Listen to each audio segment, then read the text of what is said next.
you saw it. Yeah, you know, I get a kind of a grin on my face because I've really appreciated Mark since the time he's gotten here. You know, he's improved on some little things, like not being the last one on the field. And not because he's a bad kid, but like just developing a routine going out there. And so Mark has been real consistent over the last 4 or 5 months in our program. I know he's done a great job. Coach Doyle has done a great job laying out a plan for him. You know, he came in today and like what's up with you, you know? And he wanted a high five because it was the first time he's been on his target weight for more than a week. You know, and so we'll have the option to potentially be able to push him up another pound or so. Mark has worked only at right and left tackle, and still, you know, rep 1 of the 2s, he goes out there at left tackle. It's interesting that you bring the question up, but something we talk about weekly is personnel, you know, and who can provide depth, you know, who can get into the top 6 or 7. Do we have our best 5 out there right now? And Mark's name comes up constantly. And so we'll try to, you know, provide some opportunities for him that are different than those tackle spots. Yeah, no, I think everybody's improving. You know, this business that we're in is just a race to maturity.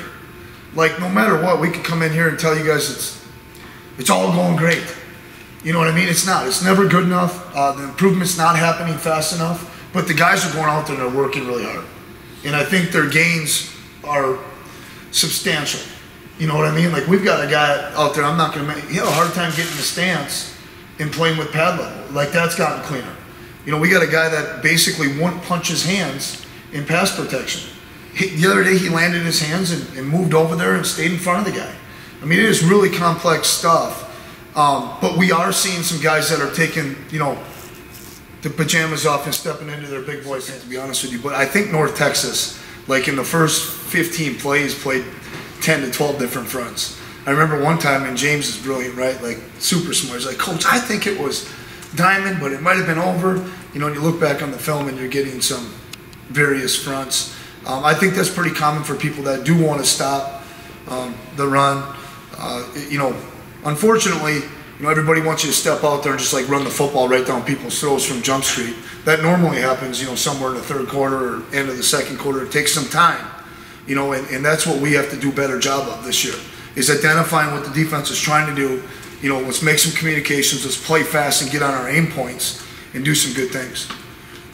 What did you identify in the run game that maybe caused some inconsistencies or something that you guys wanted to tweak here in the spring? You know, I think, you know, there's times that you look at the tape and you know going into some games you wish as a coach you did a lot better. You know, I think we played too flat and lateral against Michigan State. I think inside zone and, you know, the inside run plays were pretty good. You know, you'd like to turn the film on and kind of, man, we came off the ball against Ohio State, right? And then there's a couple other weeks in there, maybe Northwestern, we didn't play with the conviction we needed to. I just look at it like, man, we were moving some parts around pretty frequently.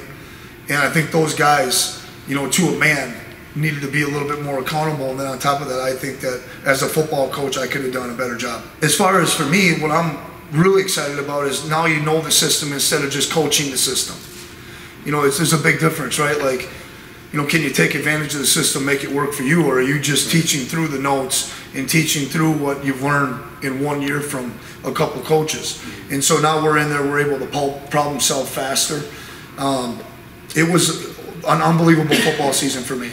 You know, as far as the learning curve and being around Coach Ferentz and Brian Ferentz and the experience that I had and that I was able to gain as an individual, I hope to be able to put, you know, that stamp on the offensive line here moving forward, not just next year, but for years to come, you know, and hopefully, you know, just continue to grow as a football coach. And I think that opportunity is remarkable, but just there's too many moments that I look at that I should have been better or could have been better. And I wish, you know, that those moments were less. I mean, that's the whole objective, right? Eliminate the bad and replace it with good.